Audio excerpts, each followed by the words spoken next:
Ahí estamos. Bueno, esta sería nuestra clase séptima, pero antes de empezar la clase, me gustaría retomar una última diapositiva que me quedó de la clase anterior y que es una diapositiva importante para dar un poco cierre de algunas cosas que estuvimos diciendo la semana pasada.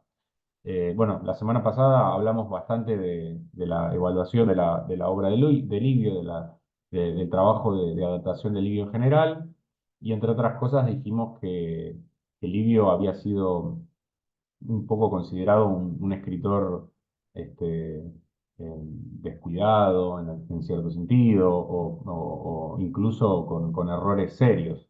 Si uno puede observar, por así decir, lo que dice Polibio en sus historias respecto a este historiador un poco idealizado que él imagina, claramente Livio no entra dentro de lo que sería esa descripción. Livio no tiene experiencia en asuntos militares, no viene de una familia dedicada a los asuntos políticos, parece no conocer demasiado de geografía, no sabemos bien si viajó o no, pero por los libros que escribió no parece haber viajado demasiado.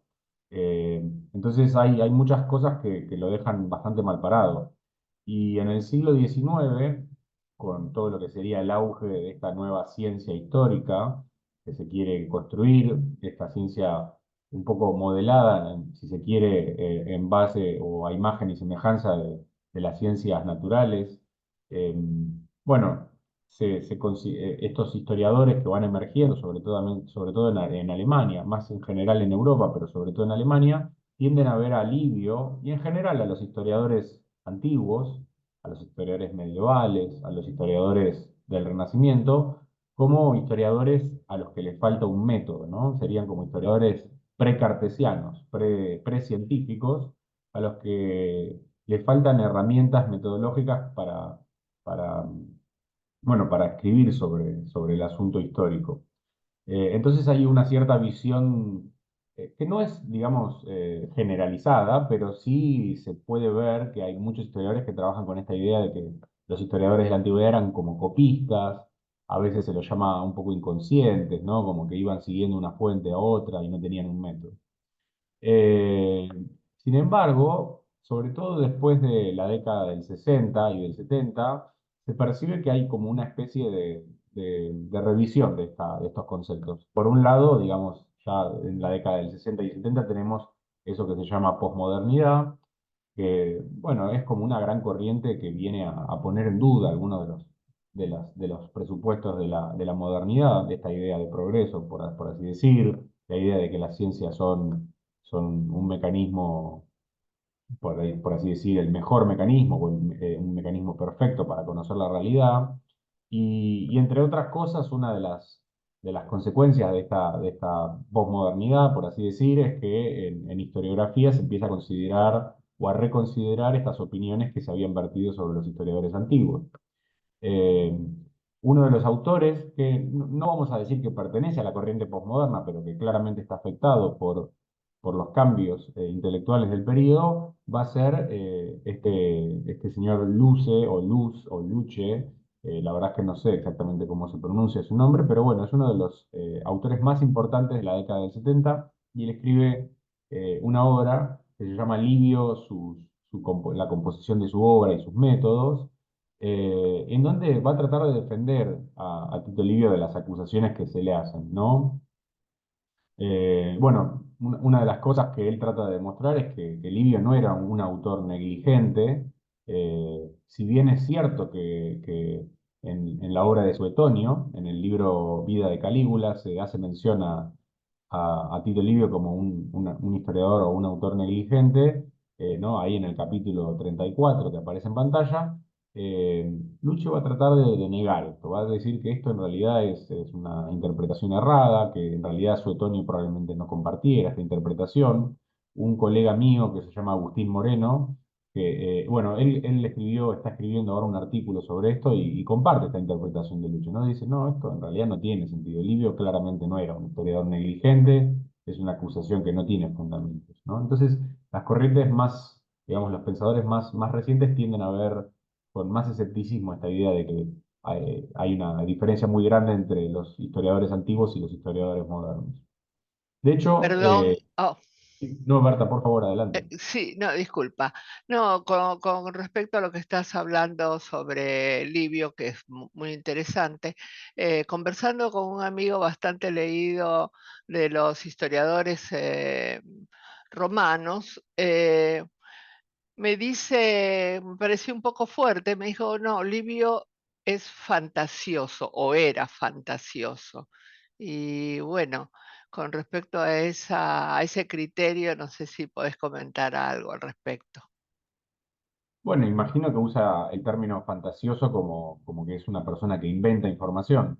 En este sentido, yo no podría decir que esto es así, en tanto y en cuanto Livio adapta, por así decir, a Polibio, no parece agregar información nueva, más que en los discursos. En los discursos yo sí podría decir que Livio es un innovador.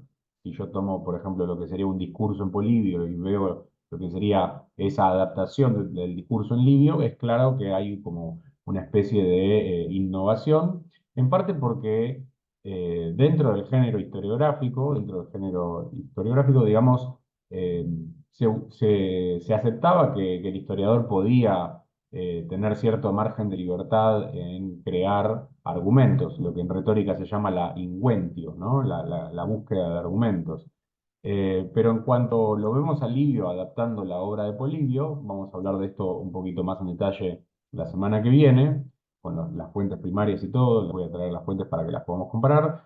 Yo diría que más que una invención o poder hablar de Livio como un historiador que introduce fantasías, por así decir, lo que vemos es que hay más bien recortes o una reinterpretación del material, pero no tanto en relación con cosas nuevas inventadas, con, digamos, lo que sería perdón, se murió ahí la cámara, lo que sería un recorte de la obra, ¿no? Como que Livio a veces recorta partes, a veces le cambia un poco el sentido a lo que dijo Polibio, a veces hay cosas que son bastante, uno podría decir, un poco graves, por ejemplo, que Polibio mencione el saqueo de una ciudad por parte de los romanos y que Livio no diga nada. Bueno, ahí yo no diría que Livio estaría siendo un autor fantasioso, más bien yo estaría diciendo que Livio es un autor con ciertos sesgos patrióticos. No sé si, Gracias. por nada, Berta, gracias a vos por la intervención. Bueno, Luche ha afirmado que a Livio lo han visto como un novelista romántico, ¿no? Un poco lo que estaba diciendo acá Berta, que se adentró a la historia por defecto, pero este autor va a tratar de defender al libro y va a tratar de decir que en realidad muchos de estos historiadores no tienen en cuenta las dificultades materiales a las que se enfrentaban los historiadores antiguos. Para ponerles un ejemplo, los historiadores antiguos trabajaban en el periodo de Livio y antes con rollos de papiro que muy probablemente no tuviesen todo el aparato crítico que tenemos hoy, es decir, no tenían índices muchas veces no tenían bibliografía, no sabemos bien si tenían un sistema de numeración por líneas. Ya el simple hecho de trabajar con el rollo de papiro hace que sea mucho más difícil por ahí buscar una parte de la obra. Digo, pensemos que en el códice, que sería el libro de pergamino, ¿no? Que sería el libro como nosotros lo pensamos, las hojas están numeradas, pero en un rollo de papiro no. Entonces esto hace que la búsqueda de información se vuelva un poco más, digamos, dificultosa, ¿no? Entonces, Luche muchas veces lo que hace es trata de retomar un poco las dificultades del historiador, tratando de culpar a Livio de digamos, las evaluaciones más duras que se han hecho sobre él. Luche también escribe lo siguiente, esta cita me pareció muy importante, dice, la primera tarea del historiador es entender el entorno del período que estudia y juzgarlo sobre la base de los estándares de su época, por lo que no tiene sentido, acá esto lo agrego yo, evaluar su obra con los estándares contemporáneos, es decir, si creo que todos podemos estar de acuerdo que la primera tarea, o una de las, no sé si es la primera, pero es una de las tareas más importantes del historiador es entender el entorno, y también me parece muy importante que los historiadores para hacer un juicio de valor sobre la antigüedad o sobre otro tiempo, deberíamos juzgarlo, digamos, no solamente con criterios universales, bueno, es discutible, ¿no? Pero yo creo que al menos en parte deberíamos considerar los criterios de la época, es decir, yo no puedo juzgar el arte del Renacimiento con criterios modernos. Y si lo hago, por lo menos tengo que ser consciente de que son mis criterios o los criterios de mis contemporáneos y no necesariamente los criterios de belleza del arte del Renacimiento. Me parecería una obra bastante pobre no tratase de hacer un esfuerzo por comprender a los otros. A este respecto, hay varios historiadores que a veces tratan de llevar la discusión hacia los extremos. Por ejemplo, podríamos sentir empatía con, no sé, estudiando a la Alemania nazi, ¿no? Hay un autor, ahora se me escapa el nombre, pero hay un autor británico bueno, justamente dice que incluso en estos casos nosotros tenemos que tratar de entender al otro para poder comprender el periodo, porque si no, lo único que nos queda como historiadores es una condena. Que no va a profundizar en la comprensión de las causas, de por qué ocurren las cosas, ¿no? Eh, Luche igual no es que no entiende que Livio tiene sus defectos como autor y como intelectual. De hecho, él reconoce que en ocasiones Livio es un autor irregular en su estilo. Por ejemplo, dice, y en la cuarta y quinta década, la verdad que el trabajo de estilo no es muy bueno. Dice que parece que está muy aburrido Livio con lo que está contando, ¿no? Y también dice que no era un pensador profundo. Dice que como que Luche tiende a pensar que Livio no era un pensador así, como un filósofo demasiado profundo. Pero afirma que él concluye con esto, ¿no? Dice, pero Livio era un autor inteligente y tenemos que tratarlo como tal, ¿no? Tenemos que no minimizarlo y no tenemos que tratar de pensar que los autores antiguos, entre ellos Livio, eran autores menos inteligentes que nosotros, porque claramente no lo eran. Y yo comparto con Luche esta afirmación. Bueno, veamos qué dicen, salgamos un poquito de qué dicen los modernos sobre Livio y tratemos de ver qué dicen los antiguos sobre los modernos, porque quizás ahí podemos tener como una especie de vara un poquito más justa para medir la obra de Livio. Y si vamos a los antiguos, justamente lo que parece predominar es esta interpretación más favorable, ¿no? Como que los antiguos parecen estar más de acuerdo con Luche. Tácito, por ejemplo, dice en su libro Agrícola, que es esta casi biografía de su suegro, un gobernador de Britania, dice que Livio era elocuentísimo, ¿no? Lo elogia por su uso de la retórica.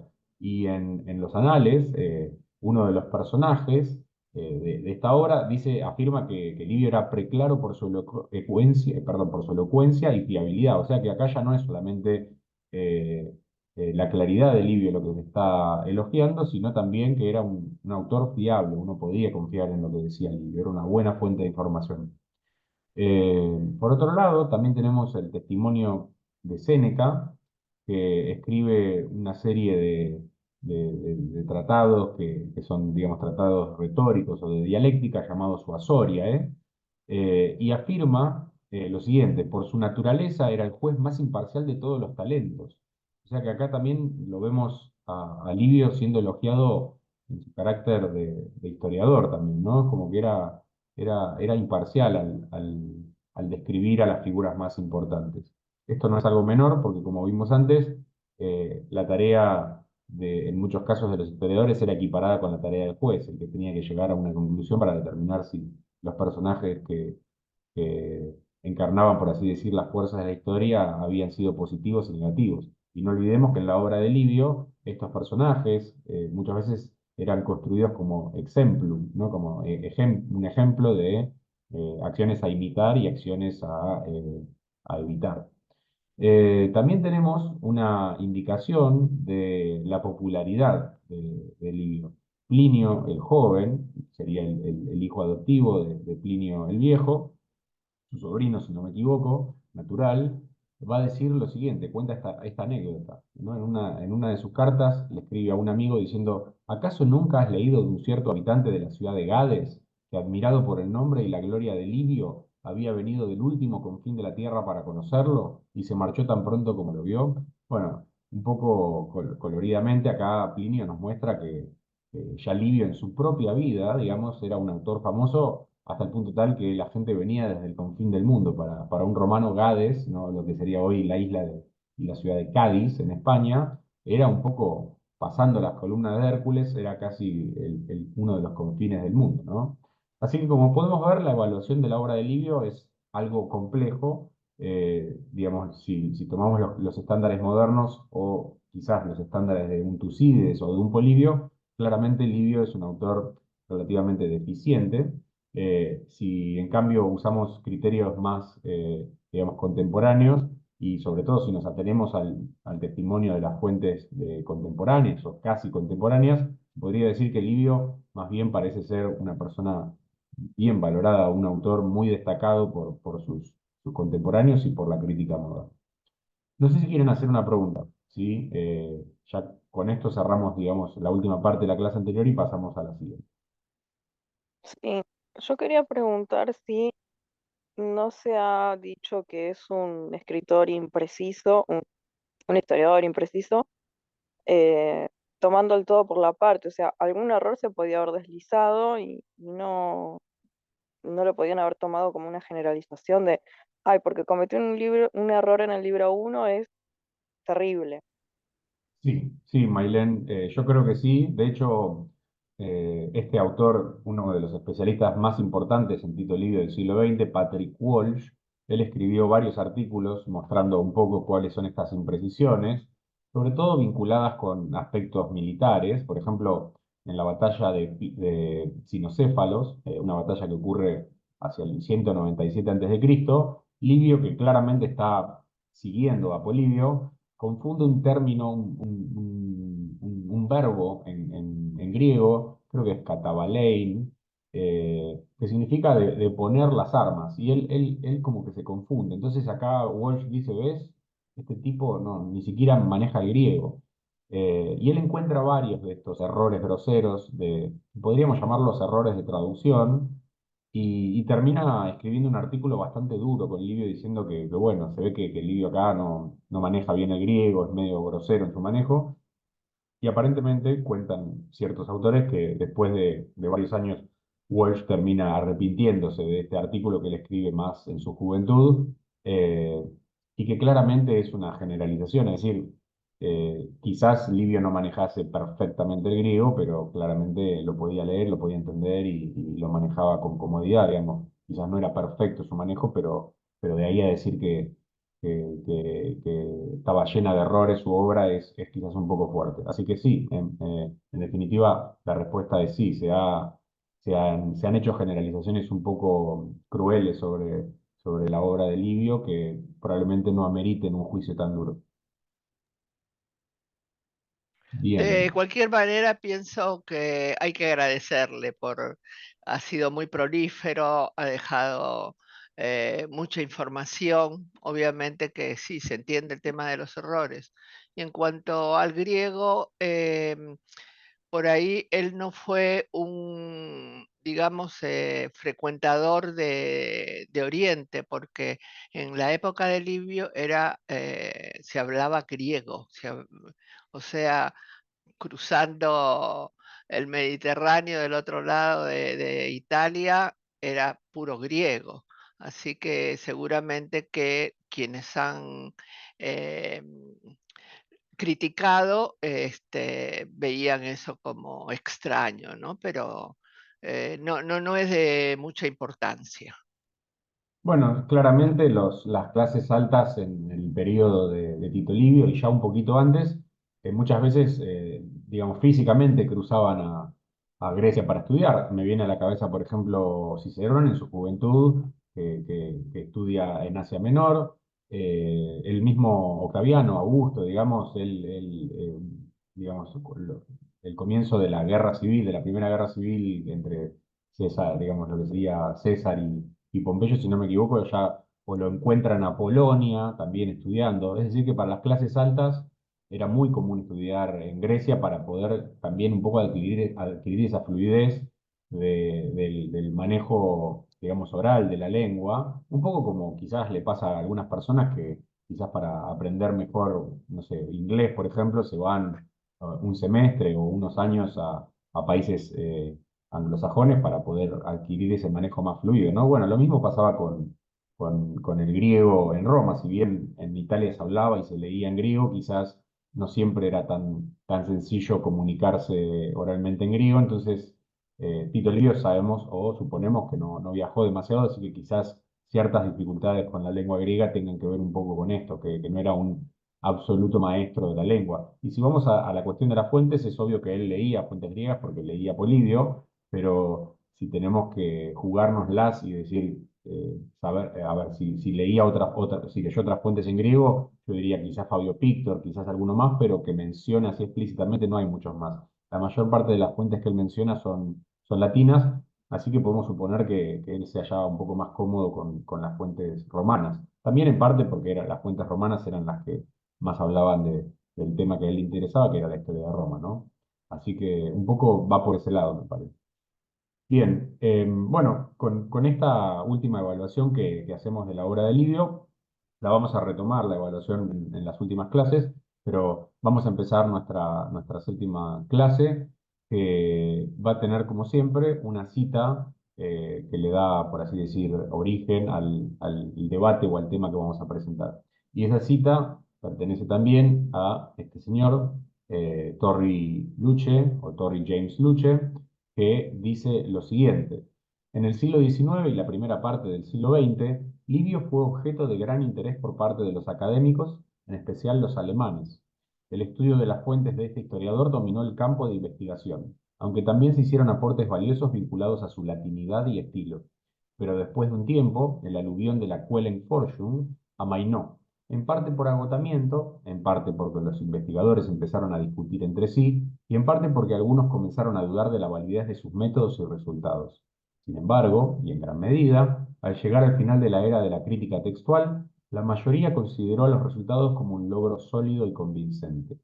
Bueno, esta cita la puse de entrada porque un poco nos da a entender que la clase de hoy va a tratar sobre las fuentes de Tito Livio. Nosotros la semana pasada ya hablamos un poco de las fuentes de Tito Livio y en particular digamos, hicimos como un paneo general de cuáles habían sido las fuentes para las décadas 1 a 10 y las décadas 31 a 45. Por ejemplo, habíamos dicho que para las décadas 1 a 10 Tito Livio habría utilizado algunas fuentes romanas, como las historias de Quinto Elio Tuberón, o de Valerio Antias, o de Claudio Cuadrigario, y para los libros más posteriores habíamos dicho que estas fuentes habían sido principalmente Polibio.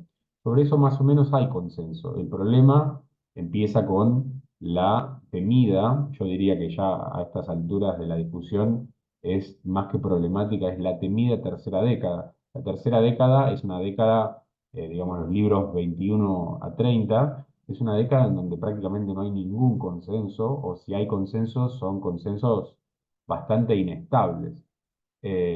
Y a mí en parte por eso me interesó, cuando empecé mi investigación, me interesó estudiarla justamente por eso. Me parecía fascinante que después de casi 200 años de investigaciones, no se pudieran poner de acuerdo los académicos sobre este tema.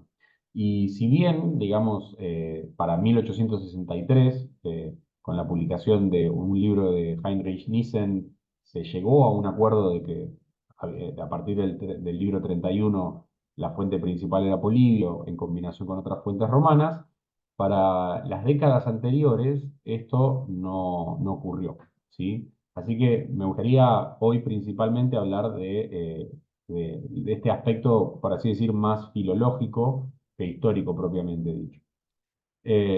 Bueno, el problema de no ponerse de acuerdo sobre las fuentes de Tito Livio podría parecer superficial, pero no lo es. Y en parte no lo es porque cuando los historiadores después, quizás en un siguiente paso o de forma paralela, escribimos una historia, por ejemplo, de la guerra macedónica o escribimos una historia de la guerra de Aníbal, digamos, nosotros tenemos que trabajar con fuentes y tenemos que evaluarlas. Entonces, si partimos del principio de que, por ejemplo, no sé, Livio utilizó para esta década tal fuente, o partimos con el principio de que utilizó otras fuentes, eso podría, digamos, afectar la credibilidad del material, ¿no?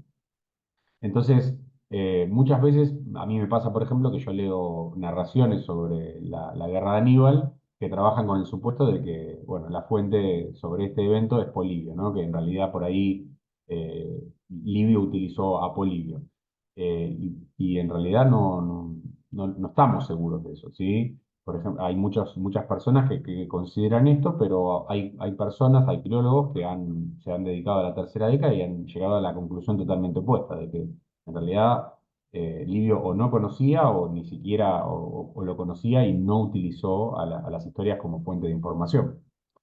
Eh, bueno, la diversidad de criterios también se extiende al tipo de uso que habría hecho Livio de las fuentes en esta década.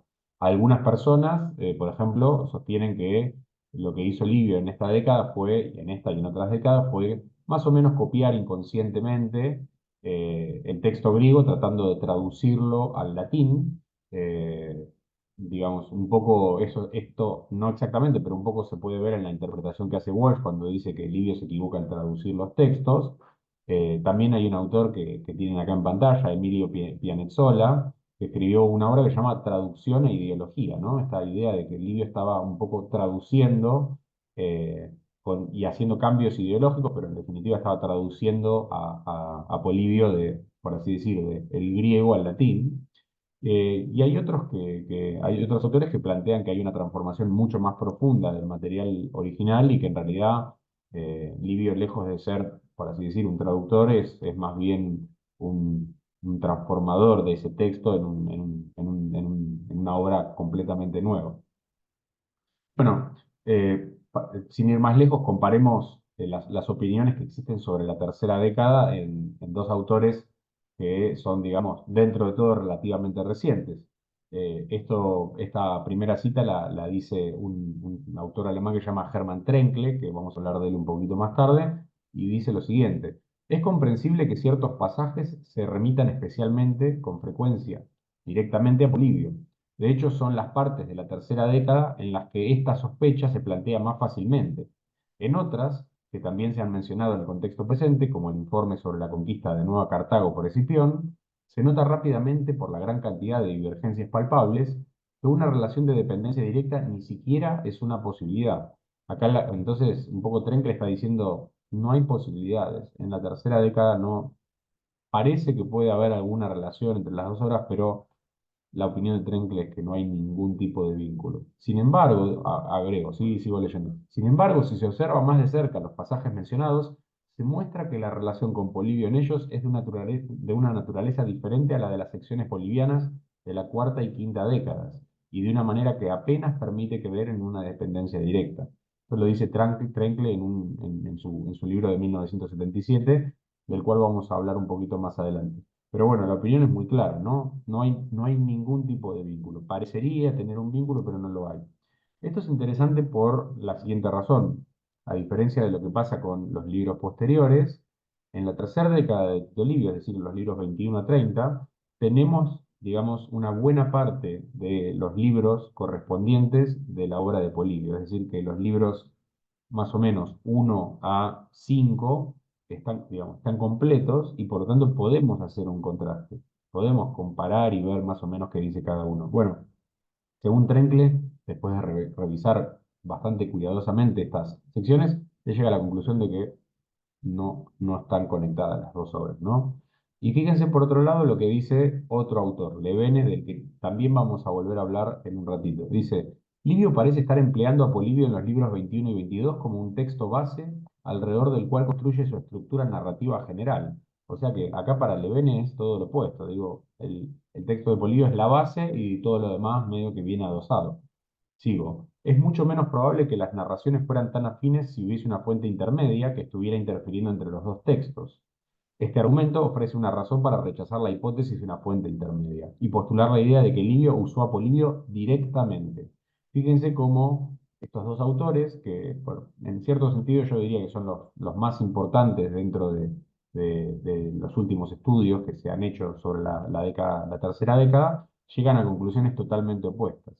Bueno, esto es un ejemplo de lo que ocurre cuando uno trata de meterse en lo que mi director de tesis, el doctor Álvaro Moreno, llama el berenjenal de la escuela alemana, ¿no? Uno se mete y empieza a encontrar que uno dice A, otro dice B, otro dice C y nadie se pone de acuerdo. Eso es un desafío, pero al mismo tiempo vuelve a esta tarea sumamente interesante, por así decirlo. ¿Tienen alguna pregunta hasta acá? Bien. Si no hay preguntas, paso a contarles un poco de qué se trata de esta escuela alemana. Bueno, la escuela alemana recibe este nombre de Quellenforschung, que en alemán se podría traducir como la búsqueda de las fuentes, y el primero que va a comenzar esta tradición crítica de los textos va a ser un académico alemán. Los alemanes van a estar muy activos en el siglo XIX. Ya, digamos, en Alemania existía una tradición que probablemente sea de alrededor de fines del 17, siglo XVII, sobre todo del 18, que es esta búsqueda de las fuentes de lo que serían los textos bíblicos, ¿no? Schleiermacher y otros autores, filólogos tempranos, que, digamos, trataban de encontrarle las fuentes a los evangelios, sobre todo a, por ejemplo, los cuatro evangelios, o a los hechos de los apóstoles, o a las cartas de, de San Pablo, ¿no? Entonces trataban de determinar qué era original y qué era apócrifo, y estas estrategias, por así decir, también se empezaron a poner en práctica en los textos clásicos. Uno de los primeros que estudió esto en la obra de Livio, el primero, yo diría, fue un alemán llamado Friedrich Lachmann, que publicó en 1822 y 1828 dos volúmenes sobre las fuentes, ¿no? El texto se llama De Fontibus Historiarum Tito Livii, ¿no? Eh, bueno, el primer volumen, que la portada la tienen acá en pantalla, trató de responder a las preguntas más generales sobre las fuentes de Tito Livio, ¿no? Entonces, eh, por ejemplo, se hizo preguntas de cuáles habían sido las fuentes de los primeros 10 libros. En este volumen trabaja con los 10 primeros libros.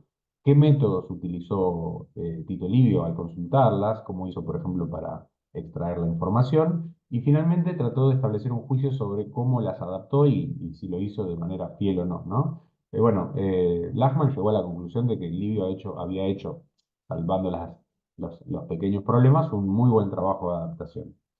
En el segundo volumen, que es el que a mí me interesa más particularmente, Lachmann estudió, digamos, lo que serían los libros 11 y 20. Curiosamente, estos libros no existen, o sea, no los tenemos en la actualidad, pero él trató de hacer como una especie de reconstrucción hipotética de lo que pensó que Livio había hecho ahí, a partir de lo que se llaman las periocae, que son como extractos que se hicieron sobre esos volúmenes a fines de la antigüedad y a principios de la Edad Media. Y también estudió los libros 21-45 que sí tenemos.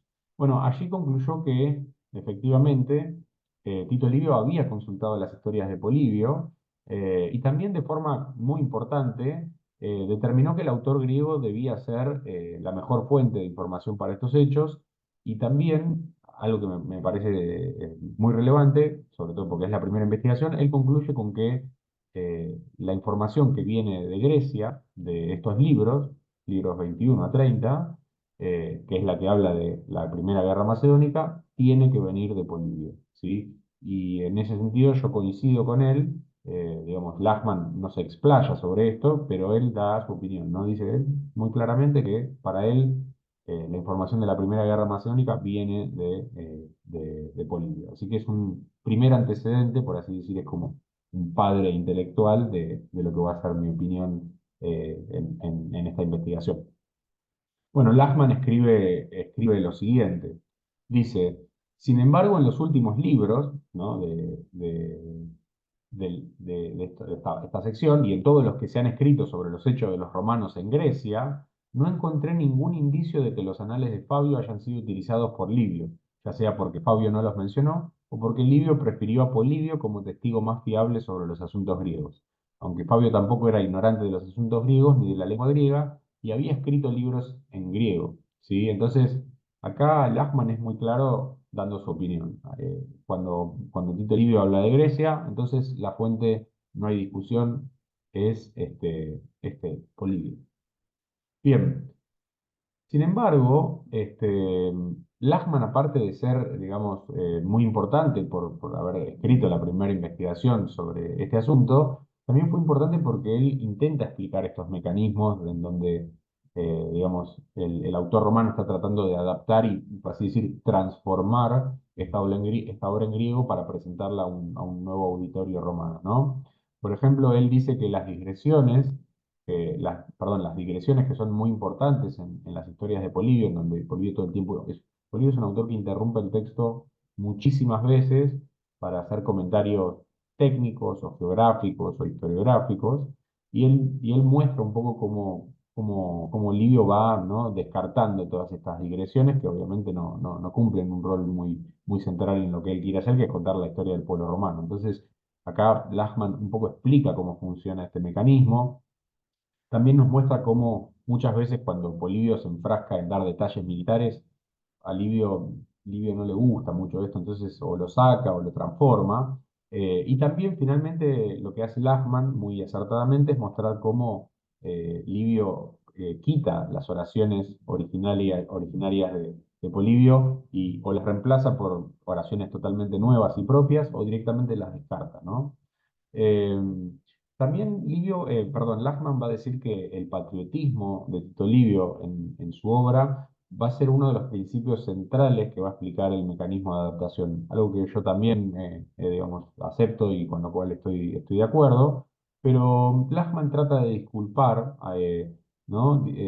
Haciendo referencia a conceptos similares a los que después va a dar Luce, ¿no? Va a tratar de explicar que, bueno, en la historiografía antigua no era muy común que uno pusiera a la verdad, por así decir, frente a su patria, ¿no? Contrario a lo que había propuesto Polibio, él va a decir, bueno, pero Polibio es un autor excepcional, ¿sí? Tiene un poco este concepto de que Polibio no es un autor tan común o tan representativo de la historiografía antigua, en cambio, dice, Livio es más el estándar, ¿no? Si uno se tiene que guiar por lo que, por lo que hace Polibio, no va a llegar a ningún lado. En cambio, Tito Livio es un historiador más representativo y el patriotismo está aceptado, así que no debería ser algo necesariamente malo. Este, Lachmann igual reconoce que en el texto hay algunos errores. Por ejemplo, menciona que hay repeticiones, lo que se llama en francés doublet, ¿no? Como que están o copiados o que están repetidos.